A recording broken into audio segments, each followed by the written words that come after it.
కూడా ఆలోచించాలి. మన బిడ్డల భవిష్యత్తుని అంధకారంలో పడేసింది రేవంత్ రెడ్డి గారు కాదా అని చెప్పేసి మనంతా కూడా ఒకసారి ఆలోచించాలి.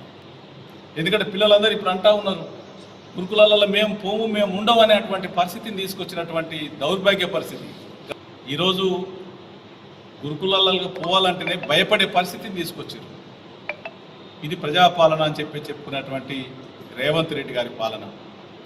90 గురుకులాలలో ఫుడ్ పాయిజన్ జరగడం, దరిదాపుగా 127 మంది పిల్లలు చనిపోవడం, ఒకరు కాదు ఇద్దరు కాదు 127 మంది ఈ రాష్ట్రంలో గురుకులాల్లో చదివేటువంటి విద్యార్థులు చనిపోవడం అంటే ఇంతకంటే దారుణం ఏదైనా ఉంటుందో ఒకసారి ఆలోచించాలి. అట్లాగే నిన్న మన మనుగూరులో కూడా బీసీ గురుకులంలో ఫుడ్ పాయిజన్ జరిగింది. ఫుడ్ పాయిజన్ జరిగితే ప్రెస్ వాళ్ళు ఫోన్ చేసిన రెస్పాన్స్ లేదు, రాజకీయ పక్షాల నుండి ఫోన్ చేసినా ఎవరు కూడా రెస్పాన్స్ లేదు. ఓ 2-3 గంటల తర్వాత మరి ఎవరో ఒక టీచర్ అక్కడికి వచ్చారని చెప్తా ఉన్నారు. అంటే ఇంత బాధ్యత రాహిత్యంగా, కనీసం భయం లేదు, ఇంత బాధ్యత రాహిత్యంగా అక్కడ దగ్గర మళ్ళీ తర్వాత ఉదయం 4గురికి అయింది, తర్వాత 13 మందికో 12 మందికో ఫుడ్ పాయిజన్ అయ్యి మొత్తం కూడా ఒక 15-20 మంది పిల్లల్ని హాస్పిటల్ తీసుకురావడం జరిగిందని చెప్తా ఉన్నాను. మరి వారిని చూడటానికి పోతే మెడికల్ ఏదైతే 100 పడకల హాస్పిటల్లో ఉన్నటువంటి డాక్టర్లు కూడా ఎంత నిర్లక్ష్యంగా వ్యవహరిస్తూ ఉన్నారంటే వారి పరిస్థితి అట్లనే ఉంది. వారు కూడా మనం పోయి చూడటానికి పోతే ఏం జరిగిందని చెప్పేసి మరి అసలు వాస్తవాలు తెలుసుకుందాం అని చెప్పిపోతే అక్కడ ఉన్నటువంటి టీచర్ల కంటే వీళ్ళు వ్యవహార శైలి సరిగ్గా లేదు. అంటే ఇంత నిర్లక్ష్యంగా విద్యార్థుల జీవితాలతోని మరి ఎవరైతే ఎక్కడైతే ఈ పొరపాటు జరిగింది, ఎందుకు జరిగింది, దీని మీద తక్షణమే మరి ఇదంతా కూడా ఎంక్వైరీ చేయాల్సినటువంటి అవసరం ఉన్నది. ఎంక్వైరీ చేయాలి, ఎవరైతే బాధ్యులు ఉన్నారో వారి మీద చర్య తీసుకోవాలి.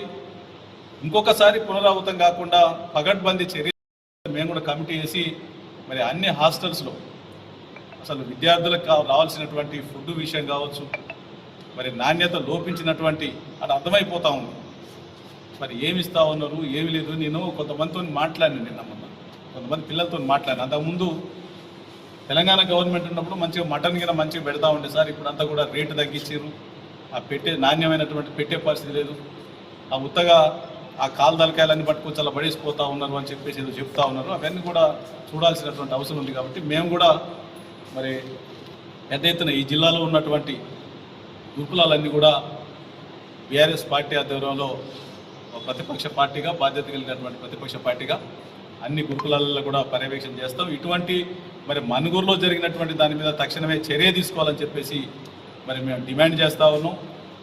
ఆ జిల్లా కలెక్టర్ గారు కూడా తక్షణమే పర్యవేక్షణ చేయాలి, ఇమీడియట్గా సందర్శించాలి. మరి ఏమి జరిగింది, అంతమంది 15 మంది పిల్లలు అస్వస్థకు గురైతే మరి ఎవరు కూడా పట్టించుకోకపోవడం అనేది దౌర్భాగ్యమైనటువంటి పరిస్థితి, దుర్మార్గం అని చెప్పేసి తెలియజేస్తా ఉన్నా.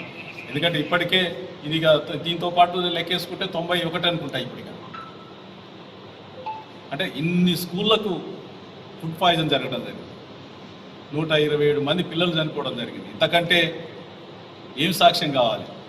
ఎస్సీ ఎస్టీ మైనార్టీ పిల్లల మీద మరి రేవంత్ రెడ్డి గారి కపట ప్రేమ అయిందనేది చాలా స్పష్టంగా జరుగుతూ ఉంది. ఈయాటి వారికి ఇంత జరిగితే స్థానిక ఎమ్మెల్యే కానీ లేకపోతే ఎంపీ కానీ ఎవరైనా మరి అక్కడ ఏం జరిగిందని తెలుసుకునేటువంటి పరిస్థితులు వారికి అంత తీరిక కూడా లేదు. మరి వారికి కూడా చాలా బిజీ ఉన్నారు, ఆ ఇసుక దోలుకునే పనిలో వాళ్ళు ఉన్నారు.